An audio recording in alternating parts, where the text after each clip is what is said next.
بسم الله والحمد لله نحمده ونستعينه ونستغفره ونستهديه ونعوذ بالله من شرور أنفسنا من سيئات أعمالنا. من يهده الله فلا مضل له ومن يضلل فلا هادي له، وأشهد أن لا إله إلا الله وحده لا شريك له ولا ند له ولا شبيه ولا مثيل ولا نظير له، ليس كمثله شيء وهو السميع البصير. وأشهد أن محمدا عبده ورسوله وصفيه وخليله، بلغ الرسالة وأدى الأمانة ونصح الأمة وجاهد في الله حق جهاده وعبد ربه مخلصا حتى أتاه اليقين، صلى الله وعلى آله وصحبه وسلم تسلیما كثيرا إلى يوم الدين. اما بعد، السلام علیکم و رحمت الله و برکاته. شنوندگان گرامی و دوستان عزیز، همین پیام ما را، همین سخنانی رسول اکرم صلی الله علیه و سلم را به دیگران رسانید تا دیگران بهره مند شوند و شما از پاداش نیک محروم نشوید. موضوع امروزینه درباره نشانه‌های خرد یا کوچکی روز قیامت. نشانه‌های خرد روز قیامت، ما برای چه این موضوع را پیش کردیم؟ برای آنه که انسان باید آماده باشد همه وقت که روز قیامت خیلی خیلی نزدیک شده است. و مقصد و هدف ما همین است که مسلمان باید آماده باشد، توشه داشته باشد، به کارهای نیک چنگ زند، از کارهای بد دست کشد، آماده باشد برای هر لحظه غنیمت است در این دنیا که انسان باید به کاری نیک چنگ زند، بشتابد که روز قیامت برای او توشه در کار است. سفری دور و دراز است که برای او توشه در کار است، توشه خود را از عمل نیک بیفزاید و بداند که روز قیامت خیلی نزدیک شده است. و چه خیلی که میگویند من مات قام قیامت، کسی که مرد برای او قیامت او برپا شده است، ای در حساب و کتاب است و مردن این ناخواست میبید. برای همین برای چیزی که ناخواست میبید مفاجئتا میآید، برای او باید انسان آماده باشد همه وقت. ما آغاز میکنیم در همین درس را، همین موضوع را به 3 درس تقسیم میکنیم. امروز درباره فقط نشانه های روز قیامت، همون نشانه هایی که رخ دادن و دیگر تکرار نمی شوند، در پیش رخ دادن و تکرار نمی شوند، همونا رو برای شما پیشکش میکنیم. در درس دوم برای شما علامت هایی که واقع شدن، رخ دادن و باز مستمر هستند، دائمی هستند، بار دیگر باید رخ میدهند یا که تکرار می شوند. درس سوم نشانه های روز قیامتی که تا حال واقع نشده اند برای شما پیشکش میکنیم در 3 درس. یکم درس همین است که نشانه هایی که رخ دادن و تکرار نمیشوند برای شما پیشکش میکنیم. خیلی که پیامبر بزرگوارمان خبر داده است که پیامبر بزرگوار خبر داده است که به پیغمبری برگزیدن پیامبر دلیل است به چی؟ به نزدیکی روز قیامت، یا که الله هنگامی که پیغمبر به پیغمبری فرستاد در همون حال یعنی که برابری روز قیامت بود، بعد قیامت برپا میشد که پیغمبری ما یعنی که نزدیکی قیامت است. خیلی که در حدیثی از سهل رضی الله عنه فرمودند قال رسول صلی الله علیه وسلم بعثت انا والساعه كهاتين ويشير باصبعيه فيمدهما. خلاصه حدیث در بخاری است، پیغمبر بزرگوار میگوید که منو به پیغمبری برگزیدند و روز قیامت برابر بدین. منو یعنی که برگزیدنی من به پیغمبری و روز قیامت برپا شدنش برابر بدن و اشاره کرد به چی؟ به انگشتانش و انگشتانش چی دراز کرد. حدیث در بخاری است. و از انس رضی الله عنه فرمودند که صلی الله علیه وسلم بعثت انا والساعه كهاتين، من و روز قیامت برابر بدین و اشاره کرد به انگشتی اشارهش و انگشتی چی؟ میانش اشاره کرد، یعنی که اخیله بدیم، برابر شو کرد، گفت که اخیله بدیم. حدیث در امام بخاری مسلم است، یعنی که پیغمبر صلی الله علیه وسلم و روز قیامت برابر بدند، مثل انگشت اشاره و انگشت میانه. پس یکمین نشانه های که علامت های روز قیامت این به پیغمبری برگزیدن پیغمبر است، یعنی پیغمبر شدن پیغمبر که بعد او یگان پیغمبر دیگر نیست تا روز قیامت. بعد پیغمبر قیامت است، روز قیامت برپا می شود. برای ما پند باید شود، برای ما اندرز شود که ما باید دست به چی زنیم؟ به کارهای نیک زنیم که روز قیامت نزدیک شده و در هر حال شاید که روز قیامت برپا شود. این یکم بود که علامت روز قیامت که شده گذشته است و دیگر تکرار نمی شود. دوم از علامت های و نشانه های روز قیامت که نشانهای خرد روز قیامت که گذشتن و تکرار نمیشوند، این وفات پیامبر بزرگوار صلی الله علیه و سلم است و یکی از نشانه‌های و علامت‌های روز قیامت است که در حدیث عوف ابن مالک رضی الله عنه قال رسول صلی الله علیه و سلم، پیامبر بزرگوار فرمودند که خلاصا حدیث در امام بخاری است. پیامبر بزرگوار از عوف ابن مالک می‌فرماید که پیامبر بزرگوار فرمودند بشمار 6 چیز را پیش از روز قیامت، بشمار 6 چیز را پیش از روز قیامت.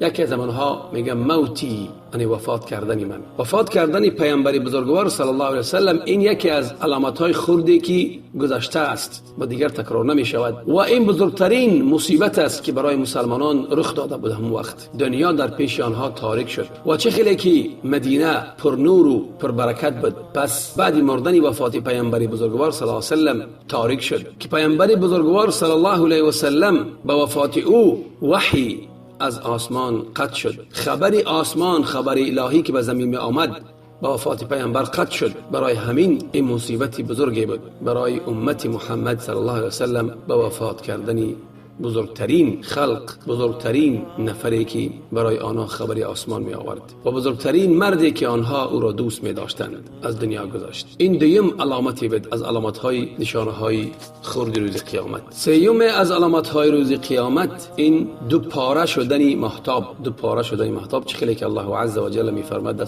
سوره قمر اقتربت الساعة وانشق القمر وَإِنْ يَرَوْا آيَةً يُعْرِضُوا وَيَقُولُوا سِحْرٌ مستمر. روز قیامت نزدیک شد و چی؟ و ماهتاب دو پاره شد و اثبات کردند که در حقیقت در زمان ما که ماهتاب دو پاره شدگی است، از بین دو پاره شدگی است، جدا شدگی است و این اثبات کردند در زمان حاضر.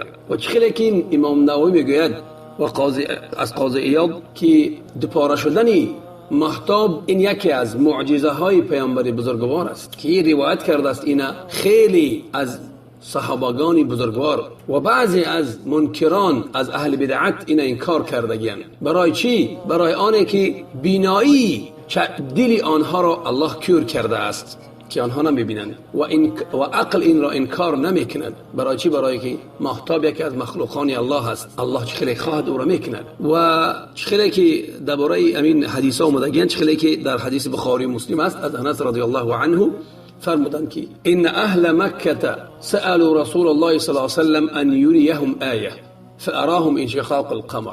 اهل مکه از پیامبر پرسیدند که برای ما یک معجزه، یک آیت، نشانه برای ما نشان ده. پس به آنها چی نشان داد پیغمبر صلی الله علیه و سلم؟ دو پاره شدن ماهتاب. و در روایت دیگر از بخاری مسلم از ابن مسعود فرمودند که گفت که ما نشسته بودیم همراه رسول اکرم صلی الله علیه و سلم در مینا، اذا انفلق القمر فلقتين، ماهتاب دو پاره شد، فكانت فلقه وراء الجبل، پس گفت چی؟ نیمش پس کوبت و فلقه دونه، نیمی گشت ای طرف کو خلاصه. فقال لنا رسول صلی الله علیه و سلم اشهدوا، پیغمبر آنجا گفت مشاهده کنید، تماشا کنید که ماهتاب دو پاره شده است. یعنی که دو پاره در وقت شدنش کافرها وقتی که میگن به ما معجزه نشانته پیغمبر برای اینها، الله برای پیغمبرش همین ماهتاب همچون معجزه پیغمبر صلی الله علیه و وقتی پیغمبر نشون میده، اشاره میکند به آسمان، ماهتاب دو پاره میشود. این بود سوم از نشانهای روز قیامت. چهارم از علامتهای خرد روز قیامت آتش میبراید از حجاز، روشنی میکند. روشنی حجاز گفته همون 4 دولت، اردن و فلسطین و دمشق و خلاصه سوریه و اینا، که از ابی هریره رضی الله عنه روایت است که پیامبر بزرگوار فرمودند لا تقوم الساعة حتى تخرج نار من ارض الشام. از ابی هریره روایت است که پیامبر بزرگوار صلی الله علیه و سلم فرمودند که لا تقوم الساعة حتى تخرج نار من ارض الحجاز. روز قیامت برپا نمی شود حتی که آتش می براید از زمین حجاز، از زمین حجاز. تضیء اعناق الابل ببصرى، حدیث در امام بخاری مسلم است. همون آتش از زمین شام می براید تا آنه که روشنی میکند. روشنیش حمق بزرگی است که در یک منطقه دیگر که نامش بصرا است، از روشنیش از حمق مسافه دور گردنهای شتر دیده می شود. از دوری هم قدر روشنی می شود که از چه قدر مسافه دراز گردن شترها دیده می شود. این میگوید همین علامت در قرن هفتم در عصر هفتم هجری سالی 654 هویدا و پیدا شده بود، رخ داده بود. بسیار میگه آتشی بزرگ عظیم جثه بود. چقدر که امام نووی میفرماید در زمان ما گفت آتشی برآمد در مدینه سالی 654 و خیلی میگه آتشی بزرگی بود. در یکی از جهت‌های که طرف‌های مدینه شرقی که این بیشتر مردم اینا مشاهده کرده بودن، دیده بودن. خلاصه این یکی از علامت‌هایی که روز قیامت، خورد روز قیامت به شمار می رفت که مردم اینا مشاهده کرده بودن و دیده بودن. باز علامت‌هایی است که این علامت‌ها یکی از آنها با چی است؟ کشادنی یا که فتح کردنی بیت المقدس، قدس، فتح کردنی بیت المقدس. باز از علامت‌های یا که نشانه‌های روز قیامت، پیش روز قیامت این چی است؟ این ضبط کردن و گرفتن بیت المقدس. چقدر در حدیث عوف ابن مالک رضی الله عنه انه قال، پیامبر بزرگوار صلی الله علیه و سلم فرمودند که قال رسول صلی الله علیه و سلم، اما حدیث دوامش هم حدیثی که پیامبر گفت که بشمار 6 تا پیش روز قیامت. از اینها گفت چی؟ یکی گفتیم وفات پیغمبر است، این دیگریش گفت چی است؟ فتح بیت المقدس. حدیث در بخاری بود، یعنی کشاده شوی یا که ضبط کردن گرفتنی بیت المقدس که در عهد عمر ابن خطاب رضی الله عنه بیت المقدس رفت ضبط کرد و کشاد و کلیدی و گرفت که سال 16 هجری خیلی که امامان سیرت چی میکنن که عمر رضی الله عنه خودش به نفس خودش رفت و کلید گرفت و فتح کرد بیت المقدس و پاک کرد او را از یهود و نصارا و در اونجا یک مسجد بنا کرد. خلاصه این بود چی؟ یکی از نشانه های دیگری که گفتیم نشانه های پنجم از علامت های خرد روز قیامت. ششم گفتیم طاعون عمواس. این خلیق پیغمبر بزرگوار صلی الله علیه و سلم و ما را آگاهی داده است که این از علامت های روز قیامت است که بیماری است که دوچار می شود مسلمانان را و خیلی جمله از مسلمانان در همین وبا، در همین طاعون از دنیا میگذرد. خیلی در حدیث بخاری است از عوف بن مالک رضی الله عنه النبی صلی الله علیه و سلم قال اعدد 6 بین یدی الساعه، ای بشمار 6 تا علامت ها پیش روز قیامت و از جمله آنها میگه چی؟ موتان یأخذ فیکم کقعاس الغنم. موتان این صیغه مبالغه است، یعنی که مردن بسیاری، انسان ها بسیار میمرند، مسلمان ها بسیار میمرند. میگیرد شما را مثل یک بیماری که گوسفندا را میگیرد که گوسفند میگیرد از بینیش آب میریزد و در حال وفات میکند.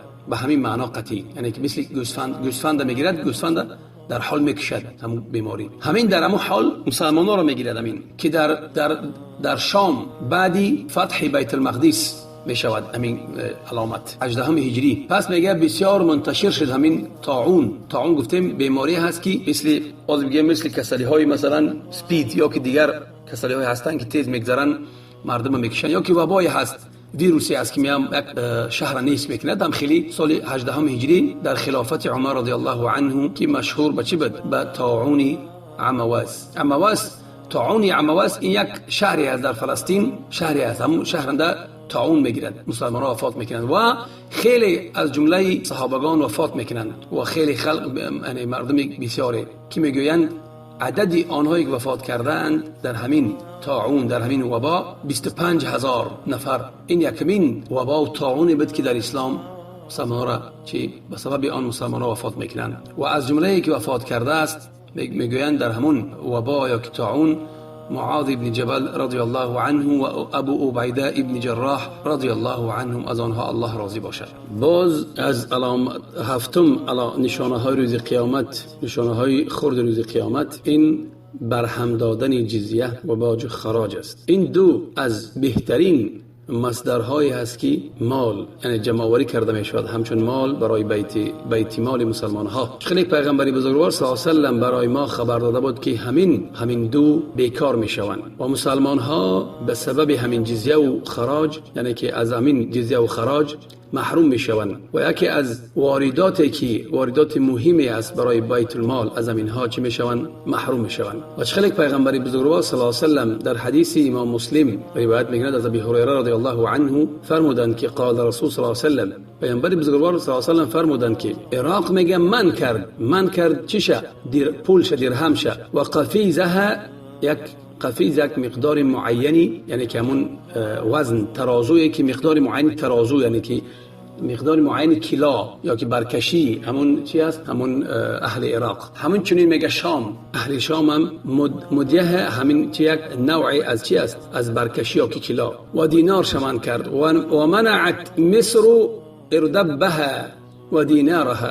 همین خیلی دیگر مصر میگه من کرد دینارشه، معنای دینار ای جزیه شه بخش تاج و خراج من کرد. در زیر همین شرح همین میگویند که امام نووی میگوید که معنا دارد که اهل عراق و دیگر اهل شام و اهل مصر میگن من کردن باج و خراج جزیه را. همین دو قول است. یکم قول همین است که آنها یعنی که جزیه را برای چی من کردن؟ برای که مسلمان شدن، یعنی خریستان مسلمان شدن و از گردن آنها جزیه ساقط می شود. این رخ داد. و دوم این است که این مشهورترش این است که معنای دارد که رومی ها و دیگر خارجی ها آمدند و دولت های شام و عراق ضبط کردن در آخر زمان، یعنی در همین وقت ما. پس من کردن مسلمان ها را از همین چیز. خلاصه گپ همین است که حاضر شام بین یهودایی که یهودا نصرانی در شام زندگی میکنن، در عراق و شام و مصر مثلا، آیا جزیه میسپارن؟ نمیسپارن. باج خراج میسپارن؟